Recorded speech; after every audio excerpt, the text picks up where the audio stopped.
नमस्कार बच्चों, मैं अमरनाथ झा आपके समक्ष कक्षा 10वीं का गणित का वर्कशीट संख्या 31 लेकर के उपस्थित हूँ। यह दिनांक 20 सितंबर 2021 के लिए है। हमारा आज का टॉपिक है विभाजन सूत्र के अनुप्रयोग। विभाजन सूत्र विभाजन सूत्र का उपयोग उन अनुपात को खोजने के लिए किया जाता है जिसमें एक रेखाखंड को एक बिंदु से आंतरिक या बाह्य रूप से विभाजित किया जाता है। इसका उपयोग त्रिभुज के केंद्रक और केंद्र का पता लगाने के लिए किया जाता है। विभाजन सूत्र जो होता है आपको पता है, जो कि ये वाला फॉर्मूला होता है M1 M2, जिसका हम पिछली क्लास में पढ़े थे। एक्स का कोऑर्डिनेट ये x1 y1 और x2 y2 और m अनुपात n में काटता है। तो m x1 ये x2 है, m x2 plus m x1 upon में m प्लस n, और y का यहां से शुरू करें और इधर की तरफ जाए m y2 और प्लस m y1, यानी इधर वाला इससे गुना होगा और इधर वाले को इससे गुना होगा, और बाद में जो यहाँ पे m और n जो लिखा हुआ है यहाँ पे और यहाँ पे उसको जोड़ेंगे नीचे में। ठीक है, तो ये है विभाजन सूत्र। आइए अब दिया हुआ है विभाजन सूत्र से संबंधित कुछ दैनिक समस्याओं पर चर्चा करें। वह अनुपात ज्ञात कीजिए जिसमें y अक्ष बिंदु 5 -6 और -1 4 -4 को मिलाने वाले रेखाखंड को विभाजित करता है। इस विभाजन बिंदु के निर्देशांक भी ज्ञात कीजिए। पहले अभिष्ट अनुपात ज्ञात कीजिए, फिर उसका निर्देशांक ज्ञात करना है। तो जब अनुपात निकालना है तो m/n यदि आप रखते हैं तो दिक्कत हो जाएगी। आप k/1 या 1:k रखें अभिष्ट अनुपात के लिए तो वो आसानी होती है, क्योंकि k का मान यदि आ गया 2/3 तो लिख सकते हैं। ऐसे माने हैं तो ये हो जाएगा 2/3 अनुपात 1, यानी 2:3। और यदि यहाँ पे मान रख रहे हैं तो k का मान आ जाएगा 1/2/3, तो ये 3 इधर आ जाएगा तो 3/2। तो एक ही निकालना, नहीं तो आगे समस्या आती है अब निकालने में। तो आइए इसको हल करने का प्रयास करें। मान लीजिए कि अभिष्ट अनुपात k/1 है। फिर विभाजन सूत्र द्वारा हम इसको मान लेते हैं a, इसको मान लेते हैं b। तो उस हिसाब से हो जाएगा k/1। तो k को इससे गुना करेंगे, k x का निर्देशांक k/1 था, तो उसको एक बार लिख लें, बेहतर होगा, क्योंकि जल्दबाजी में गलत ना करें। तो देखिए ये a है, a बिंदु है, इसका निर्देशांक है 5 और -6, और b का निर्देशांक है -1 और -4, और ये k/1 आपको दिया हुआ है, अनुपात है k/1। तो जो इधर वाला है पहले a है, तो इसको इससे करें तो -k हो जाएगा, और फिर +1 + 5, यानी ये हो जाएगा x1 y1 और x2 y2। और ये k/1 तो क्या होता है फॉर्मूला लगाएं, m1 x2 + m2 x1 upon में m1 + m2। ये किसी एक के साथ पूरा हो जाएगा तो भी हो जाएगा। तो देखिए k/1 है, तो कह रहा है ये हो जाएगा आपका माइनस k को करेंगे, k को -1 से करेंगे तो -k, प्लस 1 को 5 से करेंगे 5, और k+1, ये x का निर्देशांक हो जाएगा। y का इसी प्रकार y को यदि करते हैं तो k को हमें -4 से करना होगा तो -4k, और फिर प्लस, और 1 को -6 से करना है तो -6 हो जाएगा k+1। तो ये x का निर्देशांक और ये y का निर्देशांक कह रहा है। अब कह रहा है जो कि यह कहाँ पे है, जिसमें y अक्ष बिंदुओं को इस बिंदु पर काटती है। तो y अक्ष पे क्या होता है, y अक्ष पे x0 होता है। y बिंदु पर स्थित है, तो हम जानते हैं कि y अक्ष पर भुज 0 यानी x का मान 0 होता है। तो ये बराबर में 0 कर दीजिए, तो क्या हो गया आपका वैल्यू जो आया, ये था -k + 5 अपॉन में k+1 = 0। तो ये 0 हो जाएगा, इसको 0 से गुना करेंगे तो 0 हो जाएगा। तो -k + 5 = 0।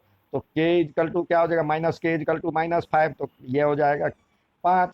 तो अभिष्ट अनुपात तो क्या हो गया, k:1 था, तो 5:1 हो गया।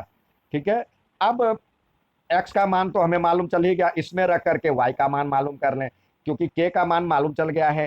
तो k बराबर 5 रखने पर तो -4 गुने 5 -6 में 5 + 1, तो 5 चौके 20 में से 20 और 6 26, -26/6, तो इसको करेंगे तो हो जाएगा -13/3।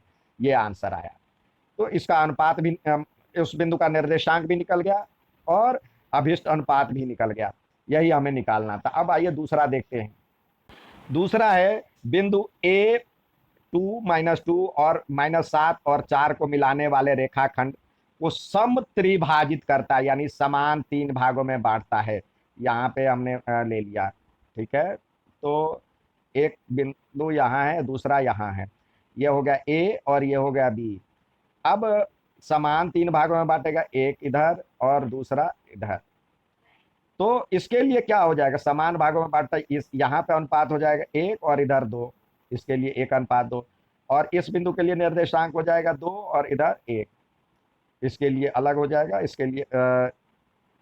इसके लिए निर्देशांक ये 2, सॉरी अनुपात, और इसके लिए 1, और यहाँ पे हो जाएगा इस बिंदु के लिए 1:2, क्योंकि इधर 2 हिस्सा बच रहा है। अब ए बिंदु दिया हुआ है, बी बिंदु दिया हुआ है, तो इसको कह रहा है, पहले देखिए, ये मान लिया P है और ये Q है, तो AP P का निर्देशांक ज्ञात करेंगे तो 1:2। यहाँ पे दिया हुआ है, इसका निर्देशांक दिया हुआ है 2 -2, और इसका दिया हुआ है -7 और 4। तो P बिंदु का निर्देशांक ज्ञात करना है, तो P बिंदु के लिए हम क्या करेंगे, A को -7 से करेंगे गुना, तो -7 हो गया। ठीक है, 1 को -7 से किए गुना तो -7। अब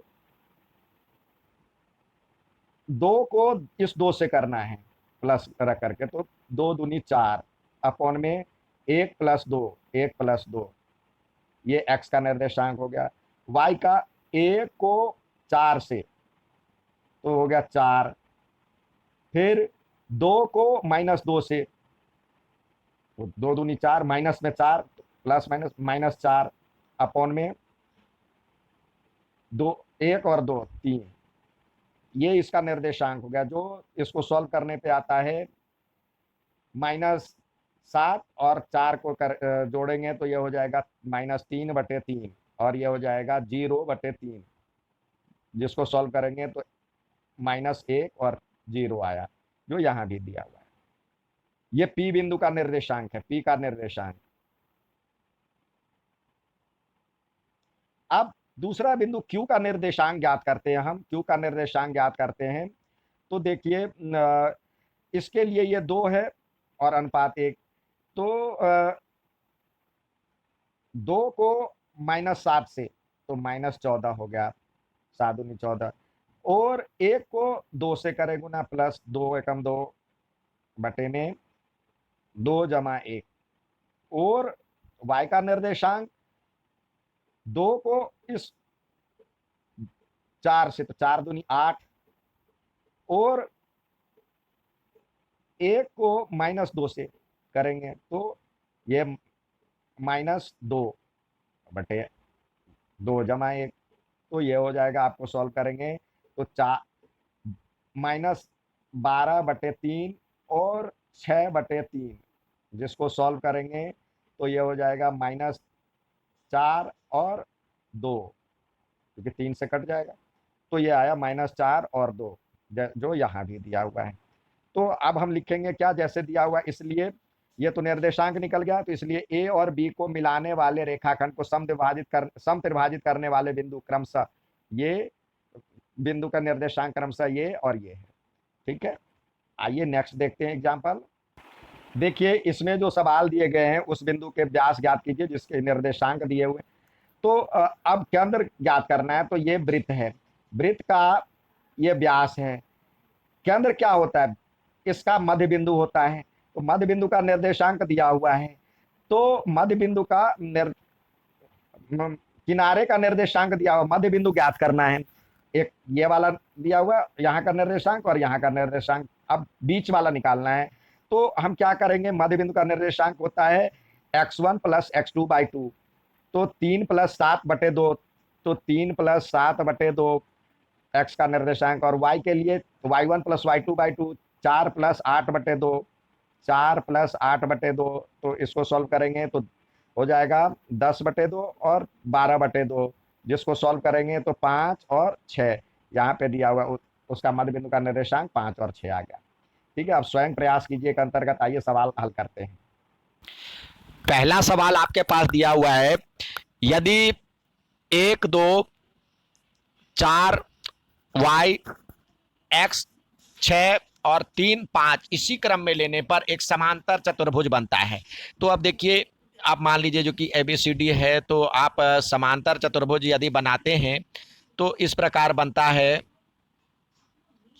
ठीक है, यहां पे रखें 1 2 4 y x 6 और 3 5। अब क्या कह रहा है, आपको एक्स वाई का मान ज्ञात करना है। तो उसके लिए एक नियम अपनाएं, या तो डिस्टेंस फॉर्मूले से आप निकालेंगे तो बहुत लंबा हो जाएगा, क्योंकि ये आपको फिर ये बराबर में ये करना होगा, और फिर ये बराबर में ये करके 2 इक्वेशन निकलेगा, बनेगा उससे भी। लेकिन अब आइए, जो जिस चैप्टर पे हम चल रहे हैं उसका यूज करते हुए हम इसको सॉल्व करें। तो देखिए, जब हम इसको सॉल्व करते हैं तो ये इसका विकर्ण होता है, विकर्ण एक दूसरे को समद्विभाजित करता है। तो यानी इसका मध्य बिंदु, इसका और इसका मध्य बिंदु, और इसका मध्य बिंदु दोनों बराबर होंगे। तो उसी का यूज करते हैं। तो मान लेते हैं ABC और D। तो AC का मध्य बिंदु जो होगा, यानी इसका और इसका, तो x + 1/2, और दूसरा जो होगा x + 1/2, और यानी इसका मध्य बिंदु लेना है x + 1/2, और 6 2 8, 6 और +2/2, ये हो गया इसका मध्य बिंदु। और इसका मध्य बिंदु क्या हो जाएगा, 8 4 3 7/2, और 5 + y/2। तो हमारे पास अब क्या आ गया, ये बराबर ये, और ये दोनों बराबर है x का निर्देशांक और y का निर्देशांक। तो आइए इसको बराबर करके x के बदले रख, अब हो जाएगा x + 1/2 = हो जाएगा 7/2। ये तो 2 से 2 कट गया, तो x बराबर क्या हो जाएगा, x बराबर हो जाएगा आपके पास 7 में से 1 गया, तो यानी 6।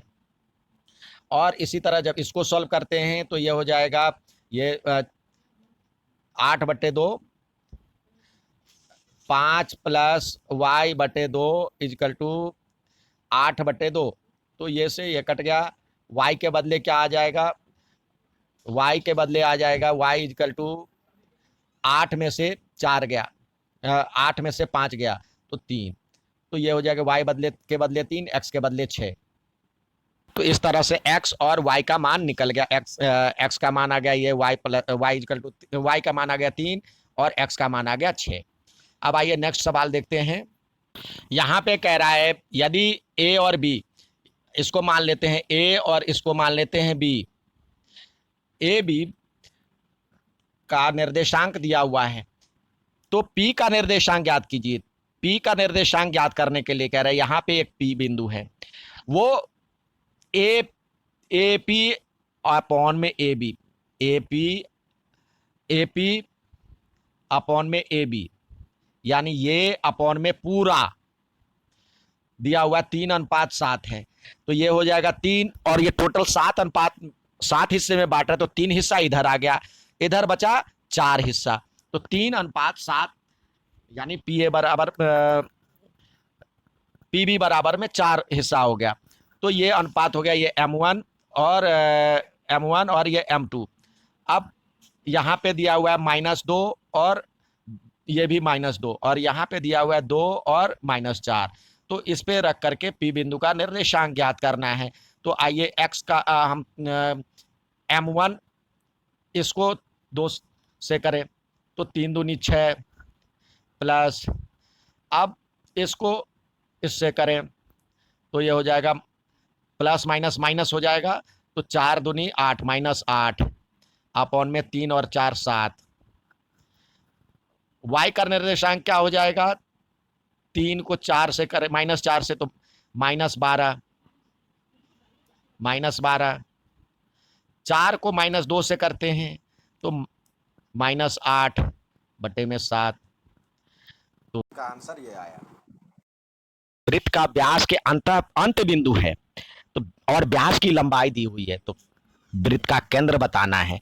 तो वृत्त का केंद्र तो आप इसके मध्य बिंदु से भी बता सकते हैं। देखिए जैसे आपको पहले भी बताया था, जो कि ये व्यास है, व्यास का अंत बिंदु दिया हुआ है इसका, तो इसका मध्य बिंदु निकाल सकते हैं। व्यास की लंबाई भी दी हुई है, तो दूरी सूत्र से आप पहले P का मान ज्ञात करें। तो क्या होता है दूरी सूत्र से, x1 x2 माइनस x1 का square plus y2 minus y1 का स्क्वायर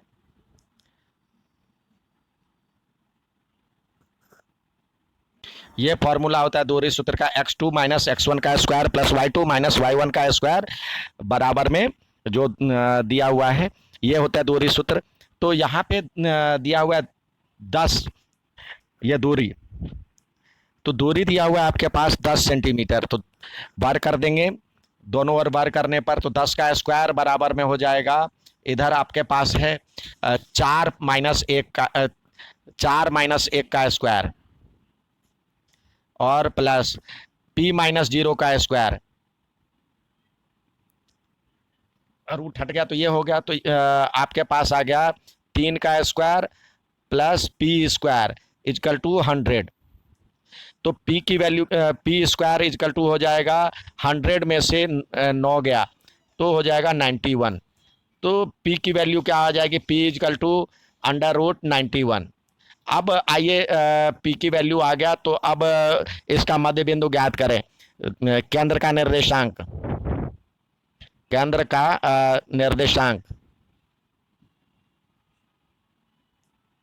क्या हो जाएगा, 4 + 1/2 और P के बदले क्या है √91 प्लस 0/2, तो ये हो जाएगा 5/2 और √91/2, ये इसका निर्देशांक होगा। ठीक है बच्चों, उम्मीद है समझ में आ गया होगा। अच्छा लगे तो लाइक और सब्सक्राइब जरूर करें। धन्यवाद।